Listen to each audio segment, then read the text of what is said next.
अहमदनगर जिल्ह्यातील कोपरगाव तालुक्यातील विविध कृषी सेवा केंद्रांमार्फत शेतकऱ्यांना बोगस खत विक्री होत असल्याचे प्रकार समोर आल्यानंतर कृषी विभागाने कडक भूमिका घेत सलग कारवाया सुरू केल्या आहेत।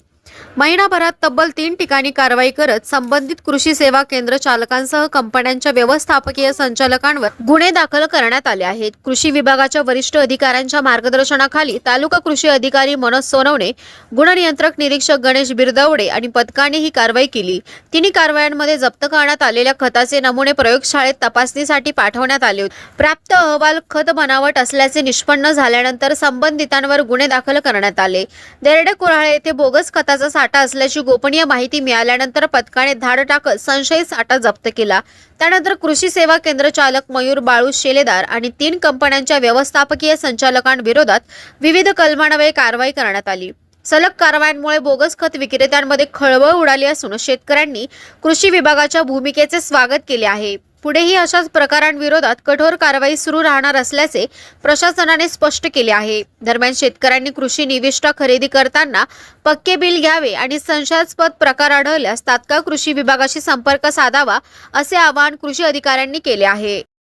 आपल्याला मिळालेल्या गोपनीय माहितीनुसार कोपरगाव तालुक्यात आपण वेगवेगळ्या ठिकाणी तपासणी केली। त्याच्यात काही नमुने काढण्यात आले, ते नमुने प्रयोगशाळेला पाठवण्यात आले। त्याचा जो रिपोर्ट आला त्यानुसार आपल्याला असं जाणवलं की कोपरगाव तालुक्यात ज्या मिक्स फर्टिलायझरच्या ग्रेड आहेत 20-20-0 असेल, 18-18-10 असेल किंवा 10-20-20 असेल, यांच्यामध्ये बोगस प्रमाणात काहीतरी मिक्स करून विक्री करण्याचं काम चालू होतं।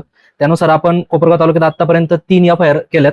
त्या 3 FIR मिळून टोटल 11 आरोपी आहेत आणि 3 FIRचं जर क्युम्युलेटिव्ह जर आपण बघितलं तर एक 55 मेट्रिक टनापर्यंत मटेरियल आपण सध्या कोपरगाव तालुक्याचे जे हे असतील पोलीस असतील त्यांच्या उपस्थितीमध्ये पंचनामा करून ते विक्रीबंद आदेश देऊन सीज करून ठेवण्यात आलेलं आहे।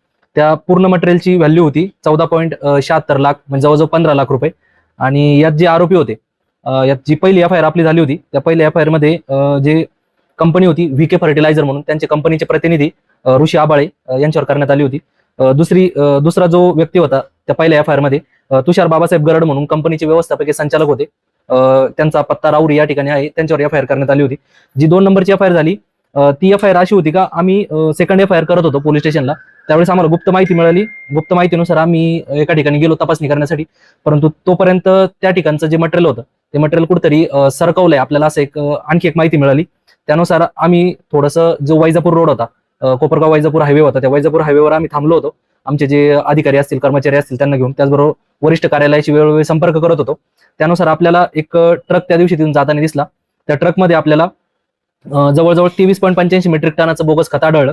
या FIR मध्ये आपण 7 जणांवर गुन्हा दाखल करण्यात आलाय। त्याच्यामध्ये त्या गाडीचा जो चालक होता भुजंग नामदेव केदार यांच्यावर एक FIR करण्यात आली। त्याचबरोबर इंडिया फर्टिकेम मांजरी पुणे यांचा जो ऍड्रेस आहे, या नावाने जे खत सध्या पणन केलं जातं त्या कंपनीवर एक FIR करण्यात आली। त्याचबरोबर पारसेवर ॲग्रो म्हणून आहे, त्यांनी फक्त शॉर्टमध्ये एवढाच ऍड्रेस टाकला पारसेवर ॲग्रो, पुढे कुठलाही पत्ता दिलेला नाहीये।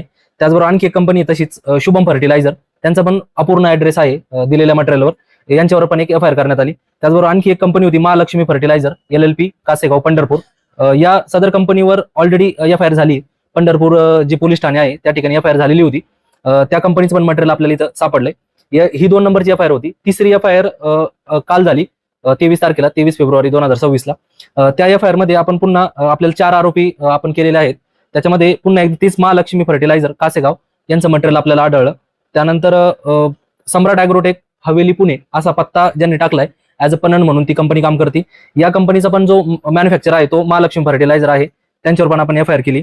श्री ओमसाई फर्टिलायझर असेल, हे आपल्याला दिरडे कोराळे या ठिकाणी आपण दुसरी तपासणी करत होतो। त्यासोबत आपल्याला एक शेतकरी स्वतः येऊन सांगितलं त्यांनी का असं एक कटिंगचं दुकान आहे, त्या कटिंगच्या दुकानासमोर खत लपून ठेवलेलं आहे।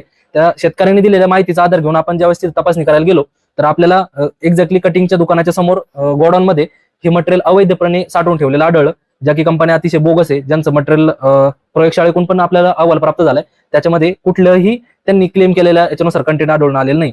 असं मिळून 3 FIR मध्ये आपल्याला 56.25 मेट्रिक टन खत आढळले आणि त्याची टोटल मार्केट व्हॅल्यू ही 15.25 लाख रुपये आहे।